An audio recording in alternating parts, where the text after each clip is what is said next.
យើងរៀនអំពីប្រមាណវិធីបូកឯកតារង្វាស់ពេលវេលាប្រមាណវិធីបូកឯកតារង្វាស់ពេលវេលាមានន័យថាយើងរៀនពីការបូកម៉ោងឬក៏នាទីចាឥឡូវកូនមកឧទាហរណ៍ជាមួយអ្នកគ្រូ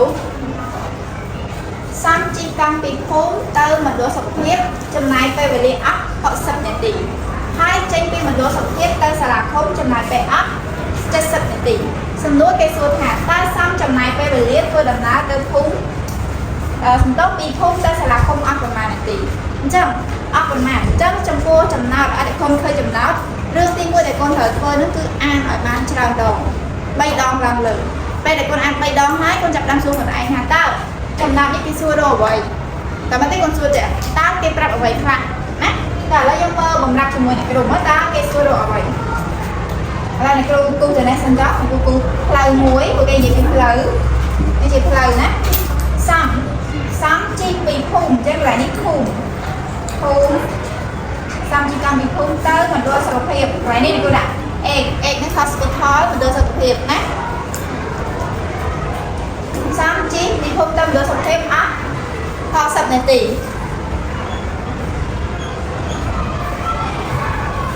តាមមកទៀតសំចេញពីមន្ទីរពេទ្យឬក៏មណ្ឌលសុខភាពទៅសាលាឃុំតទៀតអស់ណា70នាទីសាលាឃុំនិយាយអីជួរទី3និងជួរទី4និយាយអី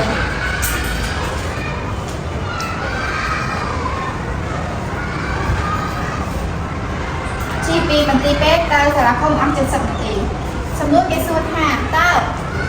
សំនេះជិះចាប់ពីកន្លែងភូមិនេះរហូតទៅដល់សាលាឃុំអស់ប្រមាណនាទីចាអ្នកឲ្យពិបាកទេកូនត្រូវធ្វើប្រមាណពីបូកកូនយករយៈពេលពីភូមិទៅមណ្ឌលសុខភាពបូកនៅរយៈពេលពីមណ្ឌលសុខភាពទៅសាលាឃុំណាអញ្ចឹងគឺកូនធ្វើទៅផ្សេងកន្លែងហ្នឹងអញ្ចឹងគឺដាក់60នាទីបូក70នាទីស្មើប្រមាណអញ្ចឹងយើងមើលប្រមាណវិធីជាមួយអ្នកគ្រូកូនបូកតាមមិត្តកូនបូកចេញដែរគឺស្មើ130នាទីតែឥឡូវមើលប្រមាណវិធីជាមួយអ្នកគ្រូសិនតា0បូក0 4បូក5ខ្ញុំទៅនេះគឺសេលេខផងនេះ60នេះ70តា6បូក7ប្រមាណកូន8ចឹងយើងបាន130នាទីតែមកទៀតសួរថាយើងអាចឆ្លើយចម្លើយបានដល់ថាសំចំណាយពេលវេលាធ្វើដំណើរពីភូមិទៅសាលាឃុំអស់130នាទីឆ្លើយចឹងបានអត់បានទេសួរថានៅក្នុងម៉ោងយើងមានចំនួនម៉ោង130នាទីដែរ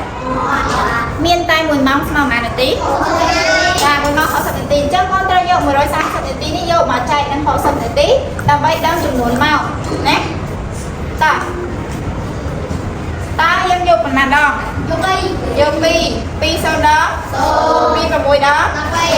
ចឹងគាត់ដកមក0ដាក់0 3ដាក់2 1ដាក់1ដាក់នេះជាអីគាត់ជាសំណល់ឬក៏នាទីចុះ2នេះជាអីម៉ោងអញ្ចឹងយើងអាចសរសេរបានថា60នាទីបូក70នាទីស្មើ130នាទីហើយ130នាទីស្មើប៉ុន្មានម៉ោងប៉ុន្មាននាទីស្មើ2ម៉ោងតែស្មើ2ម៉ោង10នាទីអញ្ចឹងយើងអាចឆ្លើយបានថាសំដូចនេះសំជីកម្មពីភូមិទៅសាលាឃុំប្រើពេលវេលាអស់2ម៉ោង10នាទីចាអត់មានអីពិបាកទេកូនគាត់តែបូកហើយកូនយកវាទៅដូរជាម៉ោងណាឥឡូវកូនមកឧទាហរណ៍មួយទៀត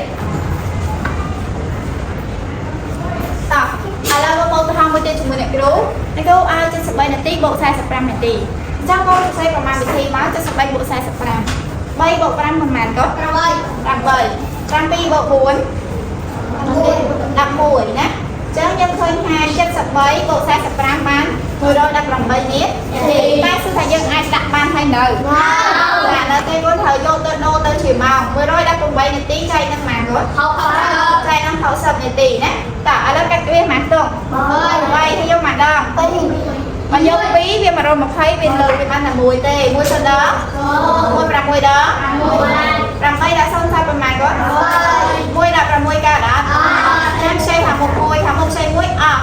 11ដាក់6សាប៉ុន្មាន5អញ្ចឹងអ្នកគ្រូសួរតើ1នេះជាអីជាម៉ោងចុះ58នាទីជាអីជានាទីអញ្ចឹងគាត់អាចឆ្លើយបាន73នាទីបូក45នាទីស្មើ1ម៉ោង ប៉ុន្មាននាទី58នាទីកូនតើអត់